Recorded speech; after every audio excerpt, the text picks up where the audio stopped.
akhirnya menjadi produksi yang sangat hebat. Amin. Bermanfaat untuk masyarakat. Iya, Pak. Nggih. Ya kuwi lho, Kyai loro. Salim. Oh iya, Rung Salim ya, Nduk. Wah, jan ben-bengi lah ngimpi karo sampean.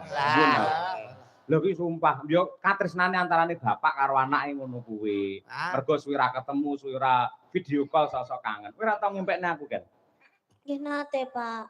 Piye pas piye ngempekne aku pas piye? Pas jenengan dalang ngoten to, Pak. Terus kula nyinden ngoten sampai ngimpi ngono kuwi lho, Pak. Aku kuwi kangen lho, Pak. Aku dadi bukae si Pak Dalang tak penging sare ben ra ngimpi. Lah leranku kapan kok iso ora turu lho? Ora turu ya malah kesehatane piye lak ngono. Timbang ngimpine bikin sakit hati. Tur bareng sampean saya dewasa, saya gedhe no. Sampeyan lak asline terah kok Klaten to? Nggih, Pak. Lah lek diturut aku ya terah Klaten. Nggih, Cara Pak. silahe ora bapak kok ora anak. Ning nek Klaten kono, aku karo sampean kaya kakang karo wadi. Ha iku ya ora kuwi. Dadi kaya sak barakan ngono lho. Kakek 2 tahun 3 tahun ngono. Iku saestu to. Iku ora terah Klaten. Lah piye? Terahe ngono. Ngono kuwi. Syukur saiki jenengmu melejit, saiki dadi Amin. sinden penyanyi viral ning nyatane karo wong tuwa isih tresno, isih gemati kaya ngono ya. Pangestune, Pak. Aja lali karo wong tuwa. Bar iki poso terus bodho to. Nggih, Pak. Ya paling ora engko tak kirimi rekening aku yo transferen ngono. Loh. Ngono e. Lho, Pak, yo kuwale. Lah ngopo? Lah kula sing anake jenengan tirose. Lho, Ya kudune sebagai bapak itu toh menyangoni anaknya. Bukan anaknya yang menyangoni bapaknya. Lagi iki aku tembung kok menyangoni lho. Maksudnya ki maringi hadiah ngono lho, Pak. Ah. Bebungah.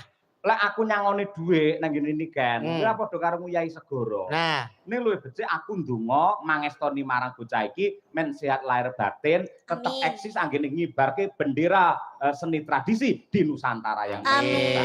Lah ngono kuwi kan. Terus mbah nuwun nggih Pak, mugi-mugi jenengan nggih sehat selamat wilujeng nggih Pak. Amin. Awet leh momong anak putune. Jangkrik aku ketok tuwek no balian iso putu barang iki lho. Ora tegese ki anak iki ndongake. Sansaya suwe ra yo duwe putu to. Iya. Amin amin ya rabbal alamin. Ya nembang sing apik cahayu. Bawa mboten Pak? Ya bawa yen nang nggen CD-CD utawa ning YouTube kae, nang TikTok dan sebagainya kae. Ayo zaman saiki sih enek CD barang. CD ngen kula iki saiki ora disetel. Iya apa? Dadi PP yo. Kok malah di PP gitu. Apa wi? CD kaset ngono kuwi to. Iya. Berarti di PP. Iya. Buh, iki malah ndingi aku roh ning proyeke malah CD ora disetel candal-candal ke. Alambuh nggih. Adate lak nembang era sekarang. Saiki coba sing klasik luwih dhisik. Jangan diragukke lek mangkate Niken Salendri pancen saka gamelan, saka wayang ngono kuwi. Nggih. Engko langgame aku tak nyuwun angenteni ning bawane apa nderek sampean. Kaya apa? Nggih.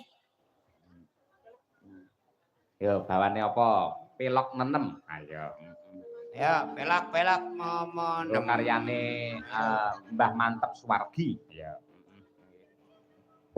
Nggih. Monggo, bawane apa? Manut karo sampean. Ya, saya rasa